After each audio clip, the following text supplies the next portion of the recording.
ప్రభుత్వం అధికారంలోకి వచ్చిన వెంటనే అత్యున్నత ప్రాధాన్యత ఇచ్చి ఎన్నో ఏళ్లుగా పెండింగ్లో ఉన్న పనులను తిరిగి ప్రారంభించామన్నారు కేంద్ర మంత్రి రామ్మోహన్ నాయుడు.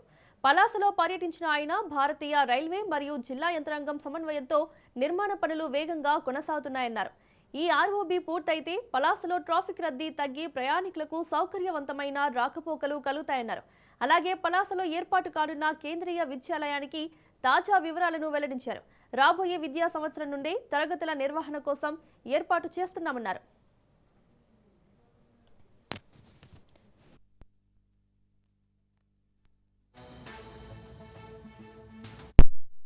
శ్రీకాకుళం జిల్లాకే ఒక ప్రముఖమైనటువంటి వ్యాపార వాణిజ్య కేంద్రం మన పలాస పట్టణం. సౌత్ ఒరిస్సా ప్రాంతానికి కూడా ఒక ప్రముఖమైనటువంటి వ్యాపార కేంద్రంగా ఇది అభివృద్ధి చెందుతూ వస్తుంది.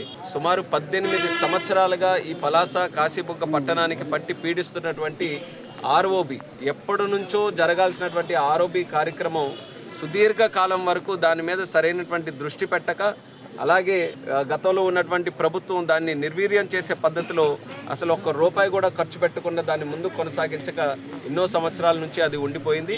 అటువంటి ఆ ఆర్ఓబి కార్యక్రమానికి కేంద్ర రైల్వే మంత్రి గారికి మన కూటమి ప్రభుత్వం వచ్చిన వెంటనే దాన్ని రిప్రజెంట్ చేస్తే ఆయన కూడా సుముఖంగా అది ఎట్టి పరిస్థితుల్లో అది సెటిల్ చేయాలనే ఆలోచనతో సుమారు 46 కోట్ల రూపాయలు 100% ఇంకా రైల్వే కాంపోనెంట్గా దాన్ని మార్చి ఆ యొక్క ఆర్ఓబిని కూడా పూర్తి చేయడానికి రైల్వే మినిస్టర్ గారు అశ్విని వైష్ణవ్ గారు మనకు సహకారం అందించడం జరిగింది.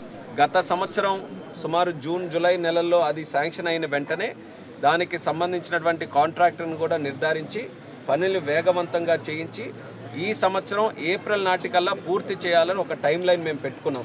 దానికి సంబంధించి ఫీల్డ్ విజిట్ ఈరోజు చేసాం.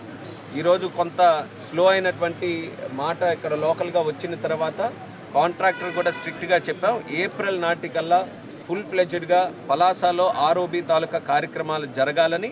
దానికి సంబంధించి రాష్ట్ర ప్రభుత్వం అలాగే జిల్లా తరఫున కలెక్టర్ గారు అందరూ కూడా ఎటువంటి సపోర్ట్ కావాలన్నా అంత సపోర్ట్ అంతా కూడా ఎక్స్టెండ్ చేస్తామని కూడా కాంట్రాక్టర్ వాళ్ళకి చెప్పడం జరిగింది. అందుకనే మన కూటమి ప్రభుత్వం వచ్చిన తర్వాత టాప్ ప్రయారిటీగా ఎట్టి పరిస్థితుల్లో కేంద్రం తాలూకా సహకారం తీసుకొని ఆ బ్రిడ్జిని పూర్తి చేయాలనుకున్నాం. ఈరోజు అది కళని సాకారం చేసేటటువంటి రోజు దగ్గరికి రావడంతో ఎంతో ఆనందంగా ఉంది. అయితే పనుల్లో ఎక్కడ కూడా ఆలస్యం జరగకుండా మంచి క్వాలిటీతో ఆర్ఓబి చేయాలి. 2 సైడ్లు కూడా చక్కగా సర్వీస్ రోడ్లు రావాలనే ఆలోచనతో మరొకసారి ఫీల్డ్ విజిట్లో కూడా చేశాం. ఆయన కూడా ఇన్స్ట్రక్షన్స్ ఇవ్వడం జరిగింది.